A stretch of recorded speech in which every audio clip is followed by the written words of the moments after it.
in 2011. This is Skyrim. It looks beautiful. Here it is running on the 360. It is a huge, epic fantasy game where you can be who you want and do whatever you want. We're really, really pushing the hardware. We've rewritten all the graphics, all of the gameplay this go-around, and we just want to fill a world with detail. All the little things. You can look at these plants, so micro detail, macro detail. You can walk to the top of that mountain. If you've played our stuff, you know these are huge games that are wide open for you to explore and do what you want. We have a new animation system, so you can play in third person. So some nice blending on the character. And that is Dragonborn.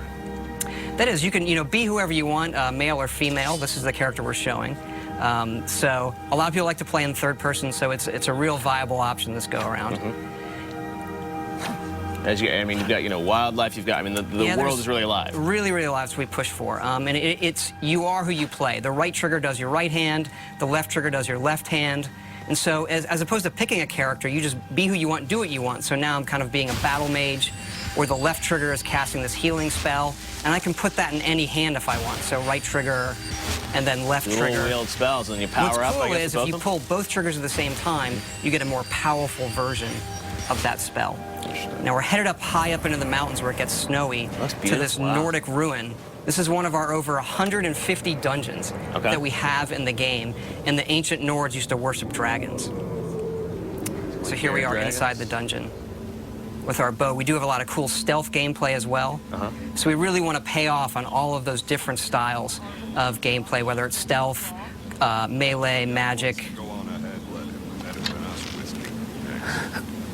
As this person is switching between first and, or in this playthrough, first and third, do you think a lot of people are going to play it that way, or? You know, I prefer first person myself, but I notice a lot of people just like to run around in third person. You can also dual wield swords. Okay, wow. Actually, dual wield any one-handed weapons. And you'll see me use a shout here. It's one of our magic powers you can do. There are a lot of shouts throughout the game, right? These dragon shouts?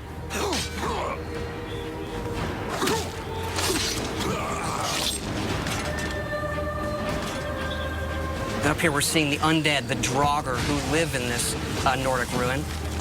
Using a flame spell in my left hand, sword in my right. And then another shout power. And these, how do you gain these shout powers throughout the game? You'll see some of that coming up, actually. But you learn the words, and then you have to unlock the ability to use them. So you learn these words of power in the dragon language. And the dragons in the game are a big feature, and when they're doing things, they're using the words as well. There are staves you can use to light areas of dungeons on our way out of this dungeon. Wow. We use water as a nice feature to guide you out sometimes as well. They have a new sort of story system in this too, right? A Radiant story system? Radiant story that guides all of our quests to make it, since it is a big open game, to give us some more control over the experience you're going to have and make it more dynamic. Wow. Here we're out in the tundra, which is this wide open grasslands in the middle of Skyrim. Oh my God, I mean, it's a brand new engine, right? Yep, the creation engine that we built just for this game. So the mammoths, a lot of these creatures are peaceful unless you mess with them. Uh-oh, not a good idea. And you can also breathe fire like the dragons. That's one of the shouts. Okay. I'm going to use coming up here. Dragon breath.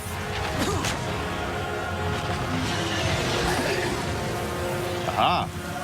And dragons can attack anything. They're dynamic creatures. We don't script them.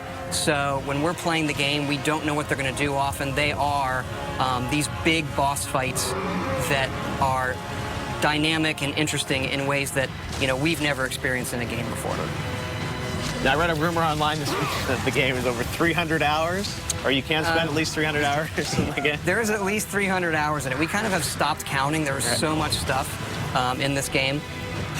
Oh, and here's a battle with a non-friendly dragon. Kind of getting some help from the guards of this tower here. And then when they die, you absorb their souls, and this allows you to unlock words of power, shouts that you've learned, and power them up. And then we also have fights in the game in times where there are multiple dragons. So here comes another one up there, a frost dragon. They're even more powerful than the dragon that I just defeated with the help of the guards. And what's cool about this game is, dragons are not just going to come into the, the final 10% of the game. I mean, you're going to see them throughout the game, right? They are creatures like any other, and you see them not from the initial get-go, but you see them throughout the game, yes.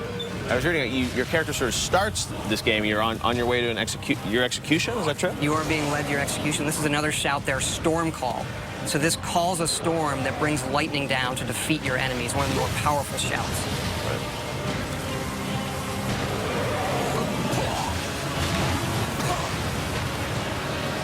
And then once the dragons get hurt enough, they can't fly, and they'll either land or they'll crash. And how will your relationship with these dragons change throughout the game? I mean, obviously, there's some that will be friendly to you. I don't want to quite spoil it yet, but they all aren't out to destroy the world, and why they're back and what they want is part of the mystery of the main quest in the game that you're going to uncover.